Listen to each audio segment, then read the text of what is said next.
Well, hello, hello, hello, and welcome to another episode of Ladies Listen Up. What is your relationship with your money? Before we get started, don't forget to like, share, and subscribe. Share this information with somebody else. As I always say, somebody in your sister girl circle needs to hear this, needs a nudge. So let's get started. We are going to go to our cookie jar secret, right? Our grandma's cookie jar secret. And let's see what we pull out today. What nugget, what information. See, I wish somebody had set me down when I was growing up and said, look, it's important that you learn these things. And today we're talking about economic competence, physical competence or fiscal competence, financially responsible or being financially responsible. That's a good one. That's a really, really good one for today. How many times have you just stepped back and said, man, or maybe we won't even think about it. What if somebody had set me down and just taught me the things that I needed to do to launch into my life successfully, meaning about taught me about finance. I know, we go to school and, we're supposed to get it there, but the reality of, what we need to do with our finances, what we need to do with our money, how do we create these different assets, how do we create these different assets?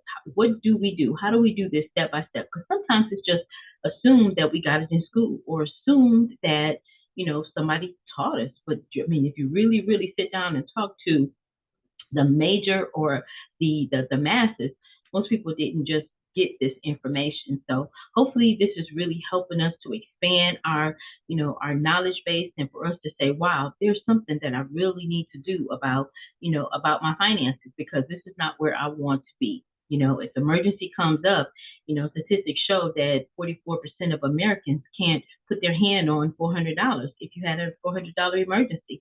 So what is that? Couple of tires blowing your car or a washer or a dryer? We want to do something to change that. And with the Smart Money Circle, we're able to do just that. So what is economic competence?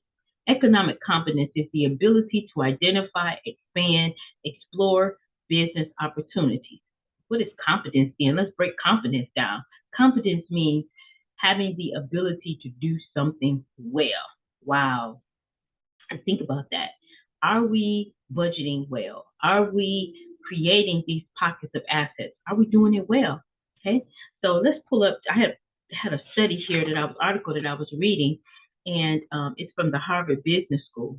It's 7 reasons why we should study economics. Anybody ever tell you needed to really study economics? Not just go through and pass the test, but actually study it. Okay. So in this article, it says students who choose to study economics not only gain the skills needed to understand complex markets, but come away with a strong analytical and problem solving skills, as well as business acumen necessary to succeed in the professional world.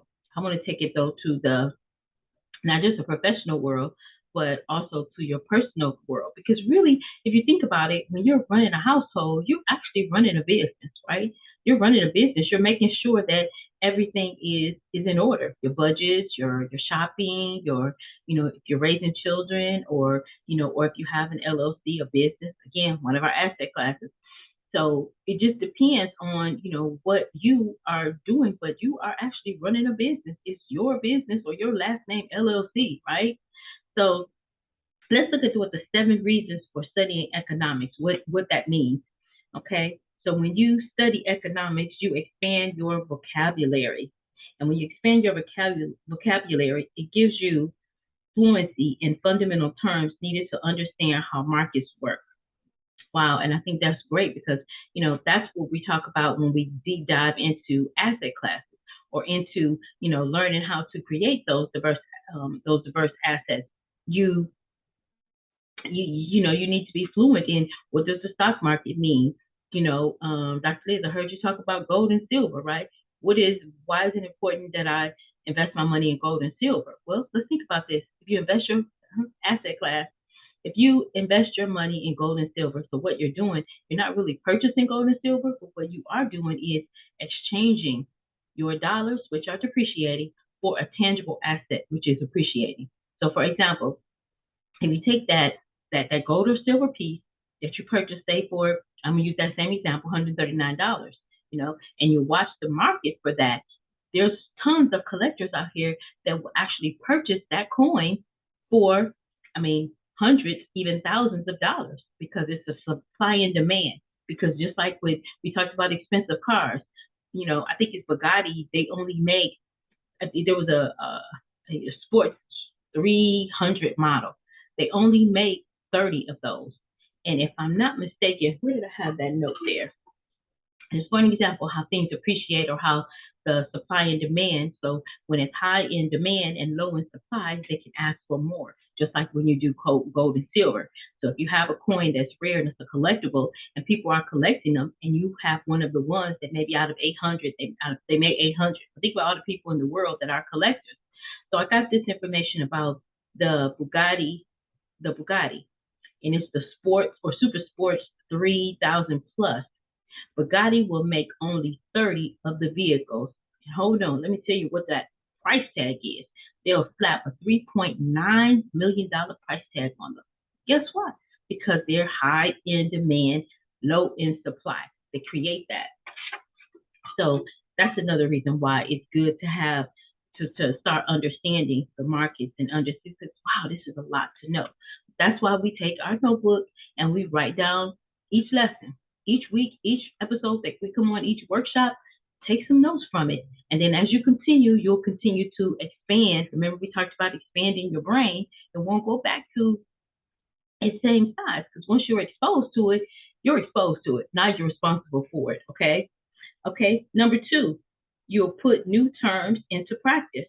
Okay. So you're developing viable business strategies that are going to help you to understand what, what is all this? I don't get this. But my goal here is to break it down into user-friendly, bite-sized pieces so you don't have to eat the whole elephant at one time. You just take a piece at a time and say, okay, I got this. I'm understanding or remembering, way back when our great-great-grandparents, they knew the value of gold and silver. We lost it. We forgot all about it, right? Excuse me. So we got to go back to that. Understanding and in all that getting, get an understanding, right? Number 3, you'll understand your own spending habits. Woo, we can drop the mic right there and understand this. If you don't understand yourself, you'll kick yourself when you go out there and you spend some money and you come back and say, man, I really didn't have that.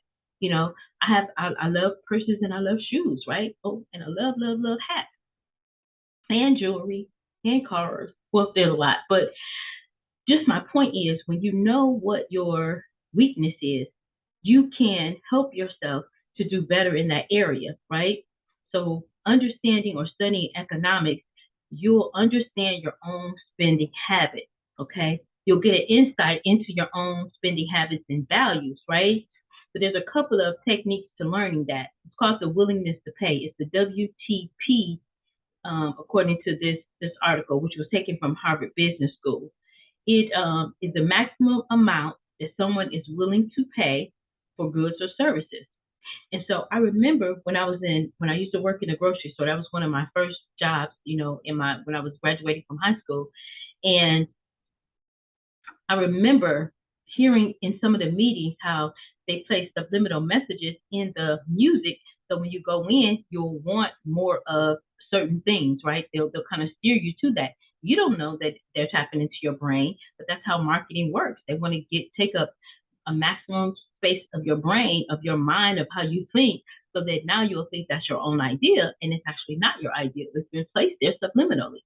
Just like years ago, I don't know if they still do it or not, but I believe they do.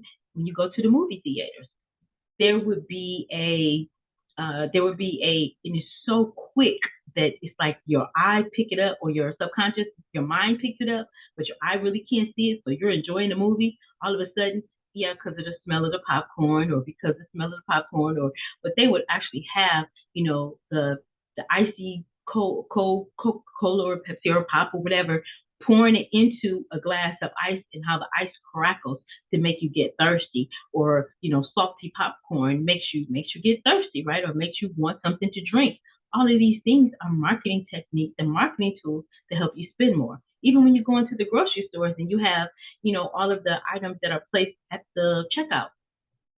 How many times have you picked something up that you did, it wasn't on your list, you didn't go in to get it, but you saw it and said, "Oh, instantly, what you need that? Not really, did you need that, right?" Or how many times have you picked up an extra something and said, "Man, I already have this," but because you're at that checkout, it was right there, eye level, hand level, and it triggers something to say, "Okay, I need to get that." So again, learning your willingness to pay for things and knowing, okay, I'm going to take a certain amount of money with me. I'm going to leave credit cards at home, or I'm going to, write out my list and I'm going to stick to my budget. Once I've checked everything off, nothing. Here's a quick story. When I was in my car accident, I taught my children, my twins, they both knew budgeting, they knew how to shop. And I tell you, my daughter, Tatiana, she knew how to budget. I mean, she picked it up better than I did. So we go to the store and she's like, "No, Mom, we can't get that," because they were in charge at that point. While I was going through, I call it dating my doctors, but while I was going through dating my doctors, they, "No, Mom, can't do that. No, Mom, can't get that. No, Mom," and I was like, wow, she really stuck to that budget, which was great. So she stuck to what we needed. And so that's learning your own and managing your own spending habits. And number 4, you'll master the nuances of the field of economics. And most of the economic theory is based on assumption of how people behave rationally. Okay, but it also is important to know what to do when those assumptions fail. So it gives you a better look into how you spend, why you spend a certain way, and just understanding the terminology. Even if, again, like I said, you have to break it up in bite-sized little small pieces just to learn a little bit, or maybe a word or something a day. It just helps to propel you further and further toward your goal. It also says that learning economic theory is one thing, but developing the tools to make business decisions is another. And again, our house, our personal, we're running our own business, whether we know it or not, whether we're doing it just because this is what we learned. And again, the learned behaviors. So that's how generationally things are passed down, because that's one generation to the next generation. There was a story about the lady with the ham. Okay, and this is how things are so ingrained in us, just passing it on without even knowing why. The lady with the ham, her husband asked her, "Babe, why you cutting off the ends of the ham and tossing it?" She was like, "Well, that's how we were taught. That's how my mom did it." So he goes to the mom and asks her the same thing. "Why are you cutting off the edges of the ham?" She says, "Oh, that's why my mom did it." She toss them in. He's like, "Wait, but that's so wasteful." Go to the great grandmother, and the great grandmother say, "Baby, we cut the ends off the ham because we didn't have a pot big enough to fit the ham." Ta-da, right? Again, how things are passed down. They may not make sense, but generationally, things are passed down. And number 6, in addition to helping you make better decisions in both your personal and professional life, well, that's number 6, it'll help you do that. But studying economics can equip you with the problem-solving skills that you need. Okay. And number 7, you'll improve your career prospects. Okay, so improving your career prospects, yes, in LLCs, again, another asset class, right? So what did we mention in this episode? We mentioned gold and silver,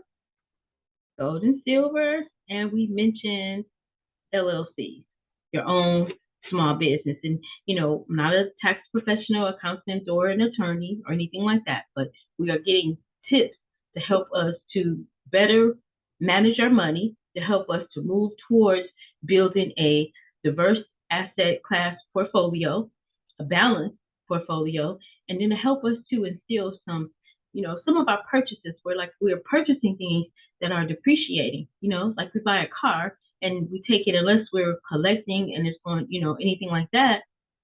But purchasing a car, as soon as you take it off the lot, if it's brand new, it's depreciating $5,000 plus. If you circled the corner and came right back, it's already depreciated, right?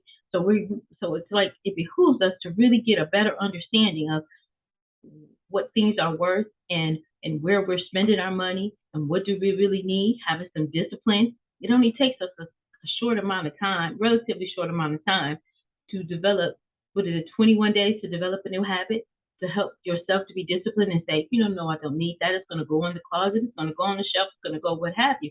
I'm going to put this money into an appreciating asset, or something that has systematic cash flow that's going to make me money.